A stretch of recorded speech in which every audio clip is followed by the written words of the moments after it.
Crypto markets अब रवायती market से बेहतर हो रही हैं।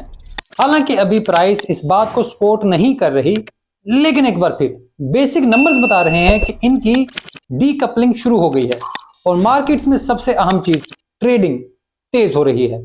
इसका मतलब है कि लोगों में जंग समेत तमाम खतरनाक हालात का डर खत्म हो रहा है। तो आइए सबको समझते हैं। मैं हूं अली रेहान, आप देख रहे हैं crypto Baba. Let's dive deep.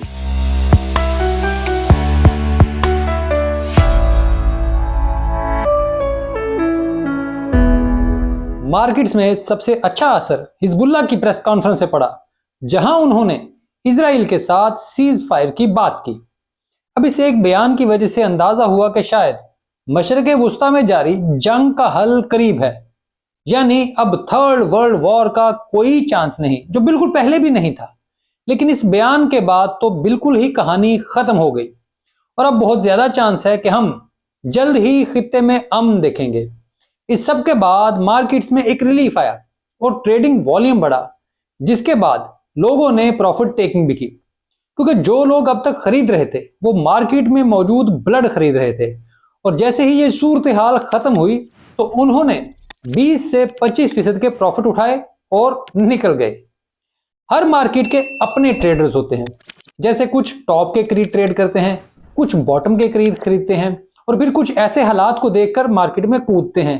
अब बुनियादी तौर पर यह शॉर्ट टर्म होती है स्वाय बॉटम वालों के, क्योंकि वो फिर लंबे अरसे के लिए खरीदारी करते हैं। लेकिन ऐसे हालात में भी काफी प्रॉफिट होते हैं। जिन्होंने 58,000 के नीचे बल्कि 60,000 के नीचे भी खरीदा होगा, उनके लिए 64 पर बेचना इंतहाई जबरदस्त प्रॉफिट की बात होगी। इसी वजह से उन्होंने 2 हफ्तों की ट्रेड की, 1-2 मिलियन कमाए और फिर निकल गए।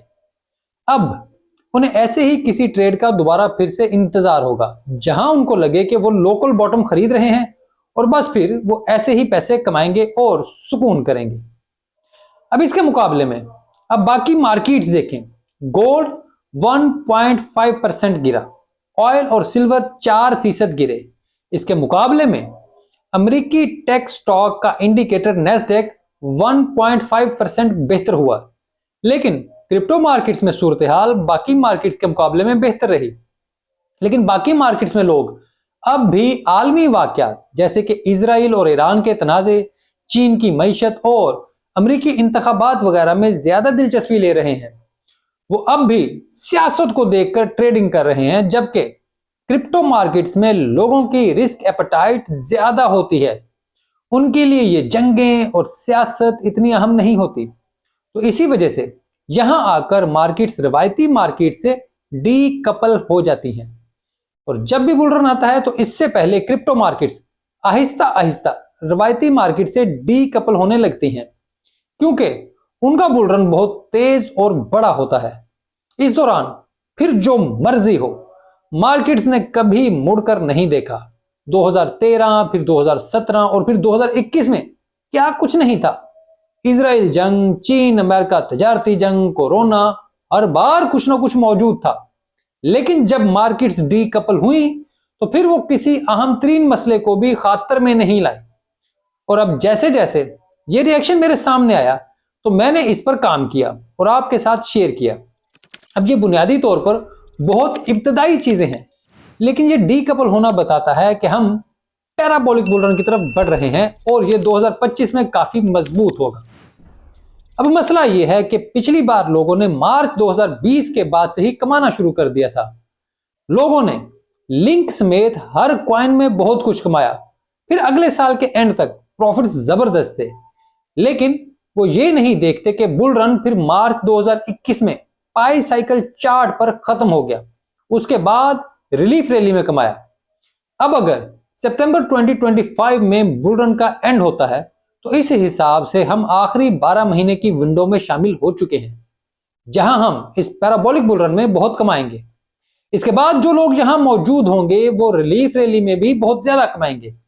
इसी वजह से अभी कोई जल्दी नहीं है। अभी आपको बस मुश्किल तरीन काम करना है, जो है इंतजार। अच्छे वक्त का इंतजार हमेशा मुश्किल होता है। रोज आपको लगता है कि सब खत्म हो गया, रोज लगता है कि ऐसा नहीं होगा। मसला सिर्फ यह है कि आप रोज कमाने की कोशिश में हैं। आपको लगता है कि अगर आज ये ना हुआ तो कभी नहीं होगा। हालांकि हर चीज ने अपने वक्त पर होना होता है। There is time for everything. लोग इस वक्त मीम कॉइन मैनिया में बहुत कमा रहे हैं। जैसे पिछली बार एनएफटीज में कमाया था, लेकिन इसके बाद वो मार्केट अभी तक बैठी हुई है और अब भी ऑल टाइम हाई के करीब भी नहीं है। अब यही पैसा इस बार मीम कॉइन्स में जा रहा है।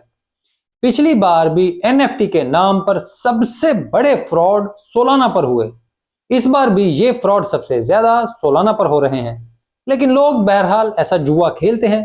लेकिन इसकी वजह से एक खतरा लोगों के दिलों में आ गया है कि शायद बाकी ऑल्ट कॉइन्स का कुछ भी नहीं होगा, वो नहीं बढ़ेंगे। लेकिन यह खतरा पिछली बार भी था। जैसे पिछली बार कहते थे कि एनएफटी वाले ही कमाएंगे, कोई कुछ नहीं कमाएगा। जो इस कल्चर में मौजूद नहीं है उनका कुछ नहीं बनेगा, वो किसी भी सूरत कुछ नहीं कर पाएंगे। लेकिन आप देखें, मुझे वो लोग बताएं जिन्होंने एनएफटी से कमाया हो। आपके इर्द गिर्द कितने क्रिप्टो के लोग हैं जो एनएफटी से अमीर हो गए हों या उनकी जिंदगी बदल गई हो। मैं आपको क्रिप्टो टोकन्स रखने वाले ऐसे लोग दिखा सकता हूं, लेकिन एनएफटी वाला एक भी नहीं जानता। ऐसे ही मैं अब तक किसी भी एक शख्स को नहीं जानता जिसने मीम कॉइन से जिंदगी बदलने वाली रकम बना ली हो। ऐसी खबरें मिलती हैं कि फ्लॉ वॉलेट ने $15 से 1 मिलियन कमा लिए, लेकिन सामने कोई नहीं। हालांकि क्रिप्टो टोकन वाले ऐसे लोग मौजूद हैं जिनकी जिंदगी बदली हो, लेकिन मीम कॉइन या एनएफटी वाला कोई नहीं है। पिछली बार ऐसे वॉलेट एनएफटी वाले थे और इस बार मीम कॉइन वाले हैं। इसी वजह से मैं ऐसी किसी जहालत पर यकीन नहीं रखता।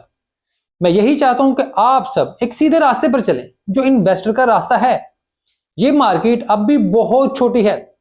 आप सिर्फ बड़े कॉइन और अच्छी टेक्नोलॉजी पर फोकस करें, बाकी सब कहानियां हैं जिनका कोई सर पैर नहीं। मुझे अपनी हद तक यकीन है कि क्रिप्टो में मेरे टॉप 10 सबसे बेहतर परफॉर्म करेंगे। अब देखते हैं कि मैं कामयाब होता हूं या नहीं। तो खैर, ये थी आज की वीडियो। उम्मीद करता हूं आपको ये वीडियो अच्छी लगी होगी। अगर ऐसे ही है तो वीडियो को लाइक जरूर कीजिएगा, कमेंट में अपनी राय से भी आगाह कीजिएगा और चैनल अब तक सब्सक्राइब नहीं किया तो बराए मेहरबानी छोटा सा क्लिक कर दें, हमारा बहुत भला हो जाएगा। इसके अलावा एक और काम याद से जरूर करना है कि आपने घंटी बजा देनी है, क्योंकि जैसे ही वीडियो अपलोड होगी फिर आपको नोटिफिकेशन आ जाएगा, क्योंकि मेरी तरफ से वक्त की पाबंदी नहीं हो पा रही होती। एक्स पर मैं मौजूद नहीं हूँ। एक्स पर कुछ दोस्त अब भी राब्ते में हैं। अभी कल भी एक दोस्त का मैसेज देखा कि उनका सोड का मसला शायद अभी हल नहीं हुआ, वो ट्रांसफर में कुछ लोग अभी भी फंसे हुए हैं। हालांकि बड़ा सिंपल सा प्रोसीजर था। तो खैर, मैं आपसे जल्द रब्ता करता हूँ। आपके इन मसलों को भी निकालने की कोशिश करते हैं, जिसके जहाँ अगर सोड कहीं फंसे रह गए हैं तो कोशिश करते हैं वो निकालते हैं। और इसके अलावा मैं एरिना पर मौजूद हूँ। एरिना के ऊपर मुझे खुद से भी आपसे कई बार कह रहा हूँ कि मैं अपडेटेड कोई वीडियो करूँगा, क्योंकि अमल तिवारी हमारे एक दोस्त है एरिना पर, वो चाहते हैं कि यूट्यूब के ऊपर एरिना के बारे से कोई इंग्लिश में कंटेंट हो, तो उस पर भी मैंने सोचा। इसके अलावा कामरान साहब हैं वहाँ पर, वो कह रहे थे कि एरिना के ऊपर आप डिटेल से एक बार फिर A to Z एक वीडियो बना दें, जिससे लोगों को मजीद इसको अंडरस्टैंड करने में आसानी हो जाए। तो खैर, मैं आप दोनों दोस्तों की राय का एहतराम भी करता हूँ और मैं जल्द इसके ऊपर काम करके आपकी खिदमत में हाजिर भी होऊंगा। शुक्रिया।